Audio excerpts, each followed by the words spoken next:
সেদিন স্বরাষ্ট্র মন্ত্রণালয় নিয়ে কথা কইতে গিয়ে প্রশ্ন মনে আসছিল যে প্রফেসর ইউনূস কেন স্বরাষ্ট্র মন্ত্রণালয়ের সাথে কৃষি মন্ত্রণালয় দিছে। এখন দেখতেছি উনি কাজটা ঠিকই করেছেন। এই কৃষির ক্ষেত্রে যে কি বিশাল রাহাজানি চলতেছে সেটা পুলিশ দিয়ে ঠিক না করলে সম্ভবত আমাদের মুক্তি নাই। আর একটু খুলে বলি, আপনারা জানেন যে কৃষি পণ্য আমরা কিনি, তার দামের মাথামুন্ডু কিছুই নাই।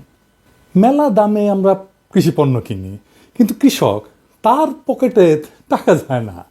আমরা পরিবহনের সময় সিন্ডিকেটের কথা জানি, কিন্তু সেটা পুরা চিত্র না। কিন্তু কৃষি সেক্টরে একটা স্তরে না, নানা স্তরে সিন্ডিকেট। এই জন্য কৃষক আর ভোক্তা হিসাবে আমরা নিজেরাই শুধু আর্থিক ক্ষতির মুখোমুখি হইতেছি না, আমাদের দেশের খাদ্য নিরাপত্তা ঝুঁকির মুখে পড়তেছে। মানে আমরা ভবিষ্যতে পর্যাপ্ত খাদ্য পাবো কিনা সেটাও একটা সমস্যার বিষয়। আমাদের 18 কোটি মানুষের দেশ, প্রচুর খাবার উৎপাদন করতে হয়, সেটা যদি ঝুঁকির মুখে পড়ে তাহলে আমাদের জন্য এটা বিরাট বিপদ। যাই হোক, আমরা একটু বিষয়টা বিস্তারিত বুঝে নিই। আমাদের প্রত্যেকের বিষয়টা জানা দরকার। কৃষক ভাইদের তো জানা দরকারই, আর যারা বাজারে গিয়া শহরে দোকানদারের সাথে কথা বলেন, বার্গেন করেন, জিনিসপত্রের দাম কেন বেশি, তাদেরও এটা জানা দরকার। আমাদের দেশের মোট আয়তনের প্রায় 60% জমি চাষযোগ্য, এবং এই তালিকায় আমরা বিশ্বের 1 নাম্বার দেশ। দ্বিতীয় অবস্থানে আছে ডেনমার্ক, তারপরে আছে ইউক্রেন। মানে দেশের যত জমি আছে না, সে জমির কত শতাংশ চাষ করা যায়, চাষাবাদযোগ্য। সেই হিসাবে আমরা একটা বিশাল সুবিধার মধ্যে আছি, আমরা 1 নাম্বার দেশ, নিজেরাই জানি না। ইন্ডিয়া আয়তনের তুলনায় চাষযোগ্য জমির পরিমাণ 52%, আমাদের 60%।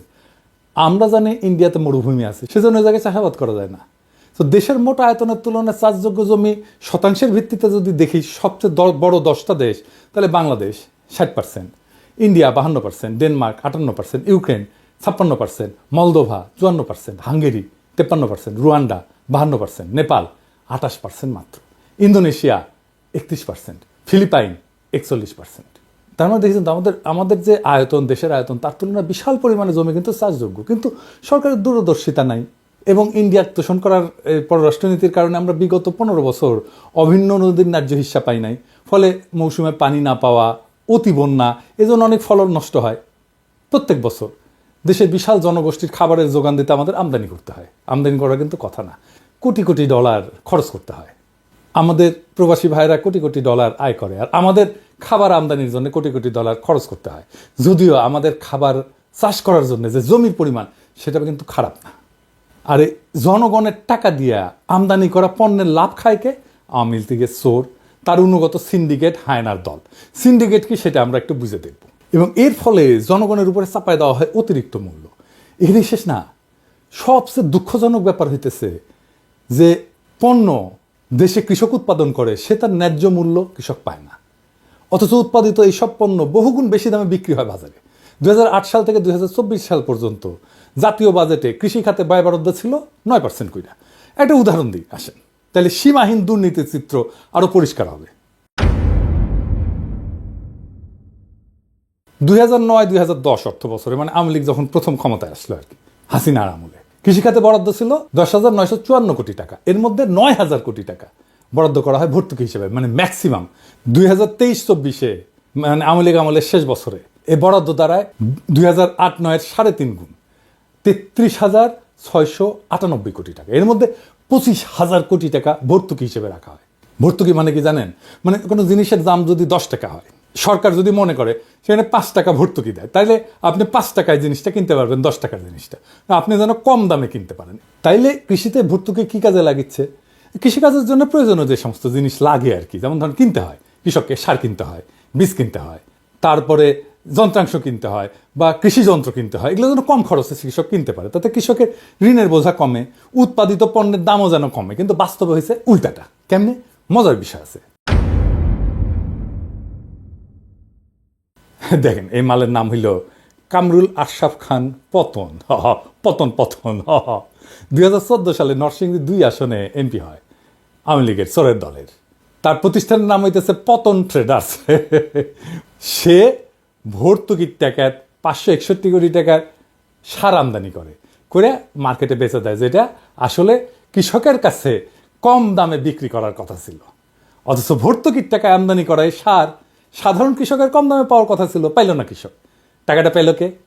পাইল আওয়ামী চোর। সরকারি সারের ভর্তুকির টাকা নিয়ে গেল এই দুর্বৃত্ত।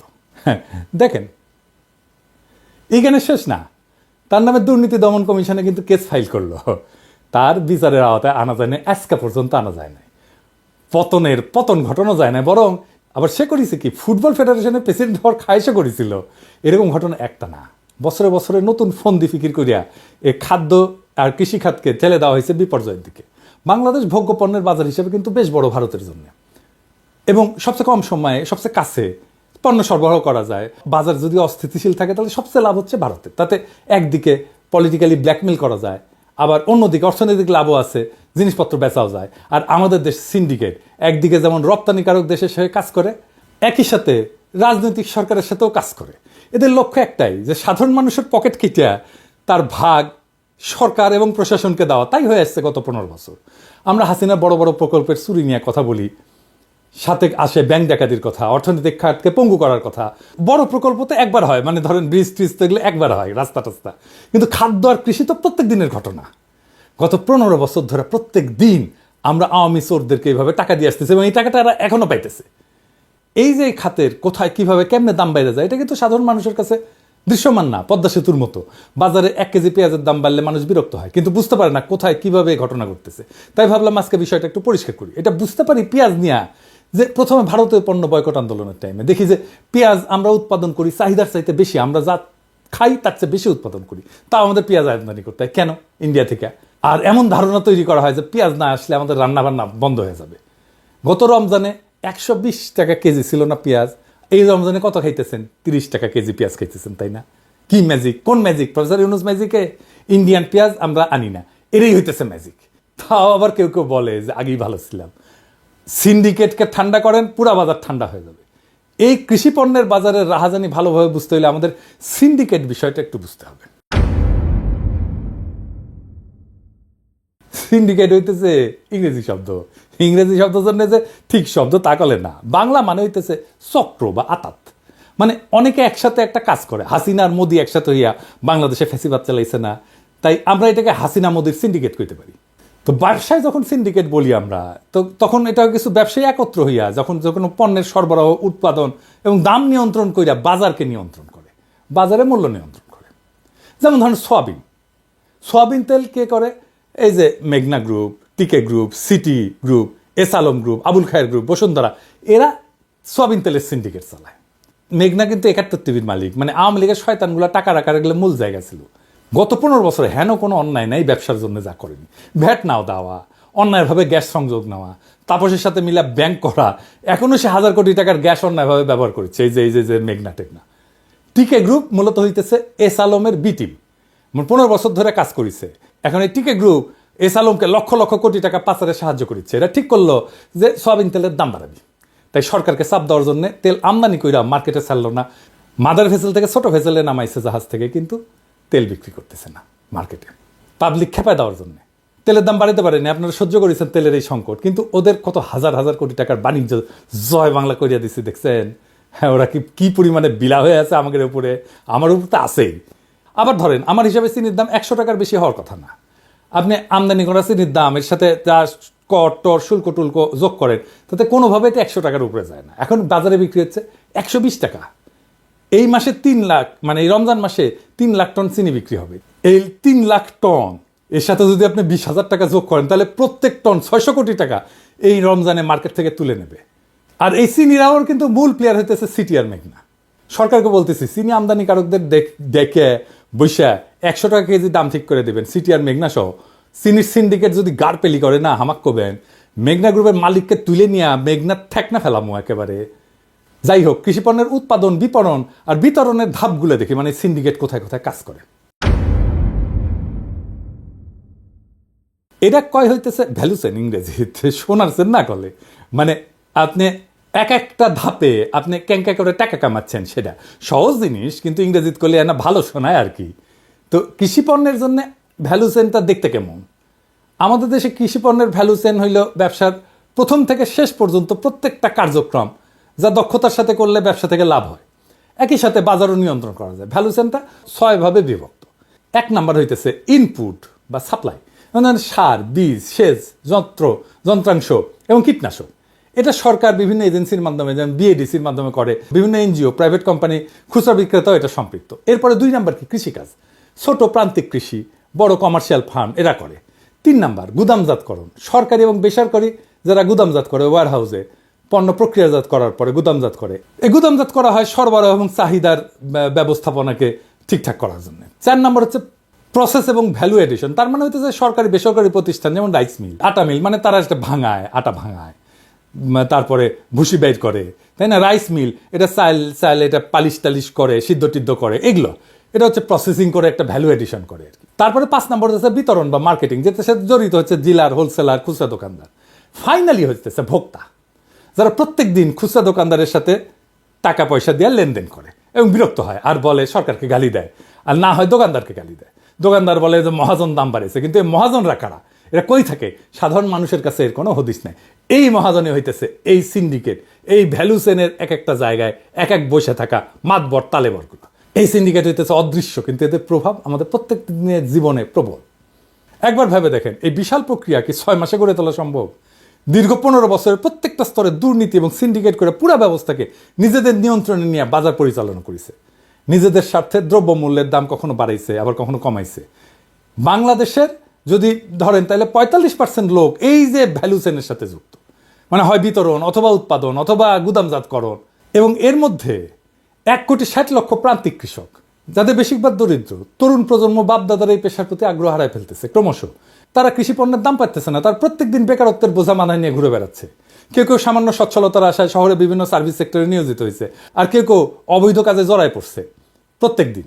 গত 15 বছর হাসিনার মাফিয়া সরকার এই তরুণদের বিভিন্ন প্রক্রিয়াতে চাঁদাবাজি, মাদক ব্যবসা, রাস্তায় পিকেটিং এগুলোর কাজে লাগাইছে। এই যে ভ্যালু চেন, এটাকে সাপোর্ট দেওয়ার কথা সরকারের, এটাই সরকারের কাজ। এখানে প্রযুক্তি দেওয়ার দরকার, এখানে যান্ত্রিকতা বাড়ানো দরকার, এখানে গবেষণা করা দরকার, এখানে পলিসি তৈরি করা দরকার। কিন্তু হাসিনা সরকার পদে পদে পরিকল্পনা করে ধ্বংস করছে এই খাতকে। কি কি খাতকে ধ্বংস করছে আসেন দেখি একটা একটা করে। যেমন ধরেন বিনিয়োগ এই কৃষি সেক্টরে 2022-23 অর্থ বছরে বাংলাদেশ কৃষি ব্যাংক তাদের ফাইন্যান্সিয়াল রিপোর্ট প্রকাশ করছে, যেটা পরবর্তীতে বাংলাদেশ ব্যাংক আটকায় দেয়। কারণ ছিল কৃষি ব্যাংক তাদের খেলাপি ঋণের পরিমাণ লুকায় এবং সেটা কম করে দেখায়। প্রকাশিত রিপোর্টে খেলাপি ঋণের পরিমাণ ছিল 3,315 কোটি টাকা, যেটা বাংলাদেশ ব্যাংকের হিসাবে প্রকৃত খেলাপের পরিমাণ ছিল 6,503 কোটি টাকা। তো কৃষি ব্যাংকের মূল কাজ কি ছিল? গ্রামীণ উন্নয়ন এবং প্রান্তিক কৃষকদেরকে সহজ শর্তে ঋণ দাও। তাইলে এই ঋণ কাদের দেওয়া হয়েছিল? খেলাপি হয়েছে। প্রফেসর ইউনূস স্যারকে কইব যে এদের নাম প্রকাশ করেন, দেশবাসী এটা জানতে চায় এই কৃষি ব্যাংকের টাকা কারা মাইরা খাইছে। আর কি কি খাত ধ্বংস করেছে? কৃষির যান্ত্রিকীকরণ। এখানেও চিত্র একই রকম। সরকার পরিকল্পনা করে দেশের প্রান্তিক কৃষকদের আধুনিক কৃষি যন্ত্রপাতি দিয়ে সাহায্য করবে, যেন কৃষকদের ফলন বাড়ে, তাই না, এবং খরচ কমে। এই লক্ষ্যে বরাদ্দ হয় 3,000 কোটি টাকার একটা তহবিল, এবং এই কৃষি যন্ত্রাংশ কেনার জন্য প্রায় 70% ভর্তুকি দেওয়া হয়। 2018-19 সালে একটা আন্তর্জাতিক প্রতিষ্ঠান IFPRI 3,000 কৃষকের উপর একটা জরিপ চালায় এবং চালায় দেখে যে বাহ, ভালোই তো, 90% বেশি জমিতে কৃষিকাজে আধুনিক যন্ত্র ব্যবহার করা হইতেছে। খুব ভালো না, তাই না? কিন্তু আশ্চর্যের ব্যাপার হইতেছে, মহাশ্চর্যের ব্যাপার হইতেছে, এর 97 ভাগের মালিক কৃষক না। তাহলে ভর্তুকি কে পাইল? যারা যারা কৃষক না, তাদের ভাগ মাই রেখে কৃষিকাজ করার যন্ত্রপাতি কিনলো, কিন্তু সে নিজে কৃষক না, তাদের কাছ থেকে কৃষককে ভাড়া নিতে হইতেছে। আর এইগুলা সব আওয়ামী লীগের লোক। আওয়ামী লীগ এইভাবে এখনো পর্যন্ত খাইতেছে। আর কি খাত? কৃষি গবেষণা।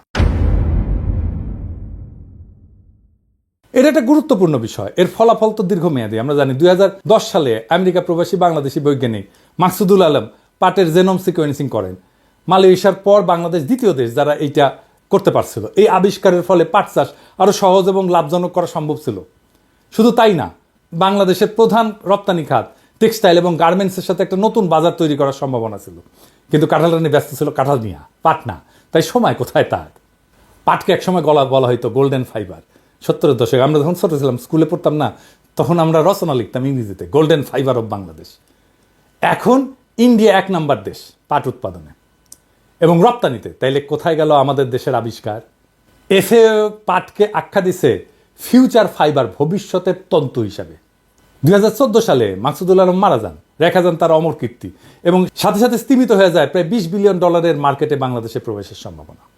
গত 15 বছর হাসিনার পরিকল্পিত এই দুঃশাসন এই একটা কইরা এই যে ভ্যালু চেইন কৃষিখাতের প্রত্যেকটা স্তরকে ধ্বংস করে দিছে, সাথে সাথে সুসংগত করে গেছে মাফিয়াদের সিন্ডিকেট হিসেবে। এরা হাসিনার সময় ছিল, এখনো আছে।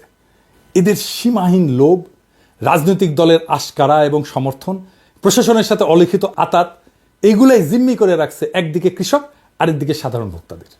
সাময়িকভাবে বাজারে হয়তো কিছুটা নজরদারিতে স্থিতিশীল হয়, কিন্তু এটা অস্থায়ী, এটা থাকে না, কারণ সিন্ডিকেট আবার অ্যাক্টিভ হয়ে যায়। আবার সরকারের কাছে সবগুলো স্তরের তথ্য নাই, এত লোক বল নাই, আবার অনেকে এটার সাথে জড়িত। তাইলে এটার সমাধান কি? এর সমাধান করতে হবে এই যে ভ্যালু চেইন, এটাকে পুরাপুরি রিফর্ম করতে হবে, এটাকে সংস্কার করতে হবে। আসেন তাহলে সমাধান নিয়ে আলাপ করি। আমাদের দেশে মাথাপিছু চাষযোগ্য জমির পরিমাণ 0.05 হেক্টর, খুবই সামান্য, তাই না? কিন্তু শুনলে অবাক হবেন যে চীনে মাথাপিছু চাষযোগ্য জমির পরিমাণ 0.08 হেক্টর। খুব যে বেশি তা কিন্তু না। 2007 সালে চায়না 4টা নতুন পদক্ষেপ নেয় এবং কইরা তারা এখন এগ্রিকালচারে, কৃষিতে সুপার পাওয়ার। আমাদের জন্য সময়টা আরও কম লাগবে, কারণ আমাদের আভ্যন্তরীণ যে আমাদের ভূগোল সেটা সমতল, পুরো দেশই একটা সমতল, আমাদের বাধা কম, এবং একই সাথে আমরা আয়তনে অনেক ছোট একটা দেশ। তাহলে প্রথম কাজ কি হবে? প্রথম কাজ হবে সমবায় তৈরি করা। সমবায় একটা ধারণা হিসাবে, কনসেপ্ট হিসাবে তৈরি করা। আমাদের দেশে প্রান্তিক কৃষকেরা একা, দুর্বল এবং সেই জন্য অসহায়, কিন্তু সম্মিলিতভাবে তারা একটা বড় কমিউনিটি, একটা বড় সম্প্রদায়। এরা যদি একটা বিশেষায়িত একটা সমবায় পদ্ধতির মধ্যে আসে এবং আমরা যদি তাদের জন্য অর্থায়ন সহজ করতে পারি, স্বচ্ছ ব্যবস্থাপনা করতে পারি, একই সাথে এদের বার্গেন করার, এদের দরদাম করার পাওয়ার ক্ষমতা এটা বাড়বে। নতুন প্রজন্ম এই প্ল্যাটফর্মে আসতে উৎসাহী বোধ করবে, কারণ কাজ করার সুযোগ থাকবে, তথ্য থাকবে অনেক বেশি, তার ফলে নিয়ন্ত্রণ থাকবে। এরা নতুন প্রজন্ম অনেক বেশি টেকনোলজি জানে, তাই টেকনোলজির ব্যবহার অনেক বেশি হবে। ভ্যালু চেইনের যে প্রথম 3টা স্তর, যেমন ইনপুট সোর্সিং, ফার্মিং, স্টোরেজ, একই সাথে করার সুযোগ থাকবে। ফলে এই স্তরে সিন্ডিকেটের ক্ষমতা ক্রমশই হ্রাস পাবে। তাহলে এই যে নতুন প্রজন্ম, এই নতুন প্রজন্ম কিন্তু ভ্যালু চেইনের 3টা স্তর, প্রথম বলছিলাম না, মনে আছে? ইনপুট সোর্সিং মানে ওই যে সার, বীজ, টিজ এগুলো জোগাড় করা, কৃষিকাজ করা, মূল কৃষিকাজটা করা। এবং 3 নম্বর হচ্ছে এটার গুদামজাত করা, একই সাথে করতে পারবে এই কৃষক, এই নতুন প্রজন্ম। এর ফলে সিন্ডিকেটের ক্ষমতা ক্রমে হ্রাস পাবে, এই জায়গাগুলোতে সিন্ডিকেট আর থাকবে না। এই চীন ছাড়াও Netherland, Denmark, America, Japan, Canada সহ আরও কিছু দেশ যারা এগ্রি সুপার পাওয়ার হিসাবে পরিচিত, তাদের সবারই এই ধরনের সমবায়ের একটা মডেল আছে এবং তাদের সাফল্য প্রমাণিত। আমাদের দেশে গ্রামীণ ব্যাংক, প্রফেসর ইউনূসের গ্রামীণ ব্যাংকেরও কিন্তু সমবায়ের মডেল আছে। এই সাই শুধু দেশে না, সারা পৃথিবীতে সফলতার সাথে কাজ করছে গ্রামীণ ব্যাংক। 2 নম্বর, প্রযুক্তি এবং যান্ত্রিকীকরণ। কৃষিতে প্রযুক্তি একটা খুবই গুরুত্বপূর্ণ বিষয়, এটা আমাদের দেশেও প্রমাণিত। এই যে কৃষি প্রযুক্তির যে মালিকানা, এইটা শুধু কৃষকের হাতে তুলে দিতে হবে, তার সাথে নতুন টেকনোলজি ব্যবহার যোগ করতে হবে ক্রমান্বয়ে।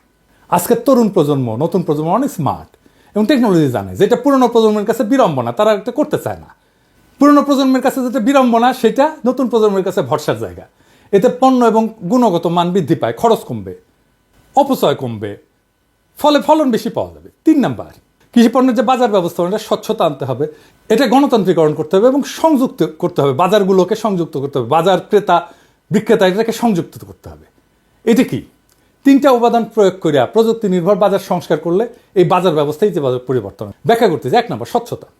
বাজার ব্যবস্থা কৃষক এবং ভোক্তার মধ্যে একাধিক মধ্যস্বত্বভোগী থাকে, ফলে দামের অস্বচ্ছতা সৃষ্টি করে। কৃষক জানেই না যে তাদের উৎপাদিত পণ্য শেষ পর্যন্ত কি দামে বিক্রি হচ্ছে, এতে তারা বাজারের ন্যায্য মূল্য থেকে বঞ্চিত হয়।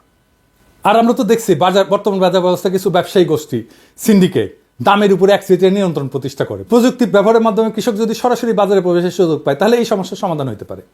যেমন কি, ধরেন সরাসরি কৃষক ভোক্তার কাছে বিক্রি করতে পারবে। ফার্মার টু কনজিউমার মডেল ব্যবহার করলে কৃষক সরাসরি তার উৎপাদিত পণ্য অনলাইনে বিক্রি করে দিতে পারবে। ভারত এবং চীনে কিন্তু এই মডেল দারুণভাবে সফল হয়েছে।